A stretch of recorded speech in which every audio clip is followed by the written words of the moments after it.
नमस्ते साथीहरू, तपाईहरुलाई स्वागत छ। के तपाईलाई थाहा छ संसारकै पहिलो ईसाई धर्मलाई राष्ट्र धर्म घोषणा गर्ने देश कुन? के तपाईले कल्पना गर्नुभएको छ एउटा यस्तो देश जहाँ हजारौं वर्ष पुरानो इतिहास, सांस्कृतिक विविधता र प्राकृतिक सौन्दर्य एकै ठाउँमा मिसिएको छ?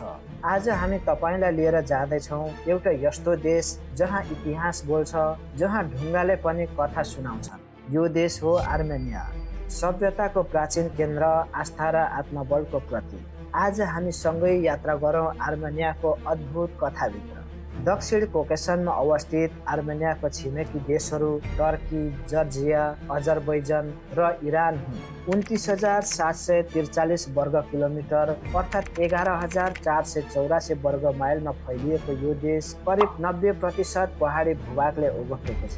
यो देशको राजधानी येरेवन हो।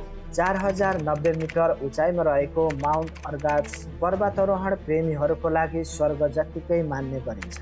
माउन्ट अरेरात टर्कीमा भए पनि अर्मेनियालीहरूको एउटा राष्ट्रिय प्रतीक हो।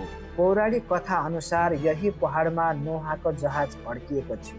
अर्मेनियाको नीलो मोती भनेर चिनिने सेभान्ताल समुद्री सतहबाट 1900 मिटर उचाइमा रहेको छ।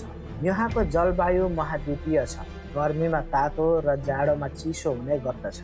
अर्मेनिया देश दिलिजा नेसनल पार्क, लोपोन्मुख जनावर र जैविक विविधताका लागि प्रसिद्ध रहेको छ, जसले अर्मेनियाको प्राकृतिक शोभा बढाएको छ। अर्मेनियाको इतिहास हजारौं वर्ष पुरानो रहेको छ। ईसापूर्व 9औं शताब्दीमा युरार्तो राज्यको स्थापना भएर ईसापूर्व 6औं शताब्दीमा समाप्त भएको थियो। यहाँ ईसापूर्व 1औं शताब्दीमा टिग्रान द ग्रेटको शक्तिशाली साम्राज्य थियो। सन् 301 मा अर्मेनिया विश्वकै पहिलो देश जसले ईसाई धर्मलाई आधिकारिक धर्म घोषणा गर्यो। यसले देशको धार्मिक, सांस्कृतिक र सामाजिक पहिचानमा गहिरो छाप छोड्यो। इज्मिया डनिज क्याथेड्रल संसारकै पुरानो क्रिस्चियन क्याथेड्रल मध्ये एक हो। गेघाट मठ, गार्नी मन्दिर यो देशको प्राचीन धार्मिक र सांस्कृतिक सम्पदाहरू हुन्। जोरास्ट्रकर अर्मेनियाली स्टोनहेन्ज भनेर चिनिने प्राचीन खगोलीय केन्द्र हो। यिनीहरूलाई मानव सभ्यताको सुरुवाती वैज्ञानिक तथा सांस्कृतिक गतिविधिहरू बुझ्न महत्त्वपूर्ण स्थलहरू मान्न सकिन्छ। 4औं शताब्दीको प्रारम्भमा ग्रेगोरी द इल्युमिनेटरद्वारा निर्मित चर्चहरू स्थानीय वास्तुकलाको अनुपम उदाहरण हुन्। तर 20औं शताब्दीको सुरुवातमा अर्मेनियाली नरसंहार भयो, जसको परिणाम 1.5 मिलियन भन्दा बढी अर्मेनियालीहरूले ज्यान गुमाएका थिए। त्यसैले हरेक वर्ष 24 अप्रिलमा अर्मेनियालीहरूले सबैभन्दा दुःखद स्मरण दिवस मनाउने गर्दछ। यो इतिहासको कालो पृष्ठ देखिए तापनि अर्मेनियाको पहिचान र एकताको प्रतीक मान्ने गरिन्छ।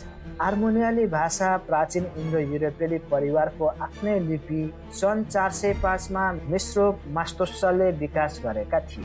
10औं शताब्दीका कवि ग्रिगोर नवकसी आध्यात्मिक गहिराईका प्रसिद्ध कवि हुन्। त्यस्तै आधुनिक साहित्यमा होबान्नेस, टुम्न्यान र परोइर सेवागले सामाजिक सांस्कृतिक विषयमा गहिरो योगदान दिएका थिए। अर्मेनिया देशको शिक्षाको स्तरको कुरा गर्ने हो भने सोभियत युगदेखि नै विज्ञान, गणित, इन्जिनियरिङमा अग्रणी मानिन्छ।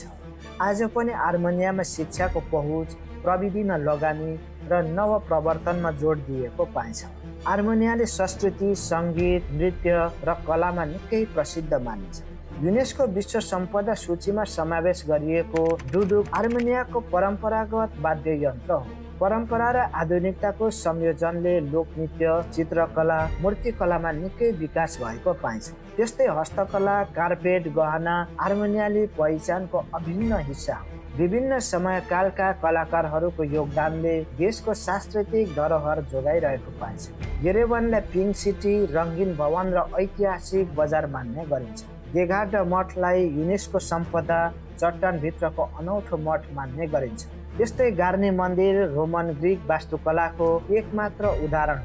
तातेप मठ अर्मेनियाको एक प्राचीन ऐतिहासिक र धार्मिक स्थल हो, जुन देशको दक्षिणी भाग सिउनिक प्रान्तमा अवस्थित छ।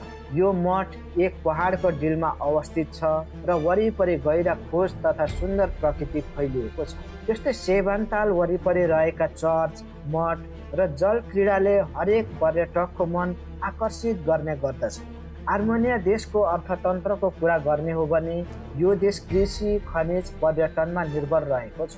गहुँ, जौ, आलु, अङ्गुर, अनार, पशुपालन यी देशका मुख्य कृषि उत्पादनहरू हुन्। खनिज स्रोतको कुरा गर्ने हो भने यहाँ सुन, तामा, मोलिब्डेनमको उत्खनन गर्ने गरिन्छ। जलविद्युत ऊर्जा उत्पादनको प्रमुख स्रोत हो। साथै आणविक ऊर्जाको पनि महत्त्वपूर्ण भूमिका रहेको छ। व्यापार, निर्यात र नवप्रवर्तकमा आर्मेनियाली युवाको अमूल्य योगदान रहेको छ।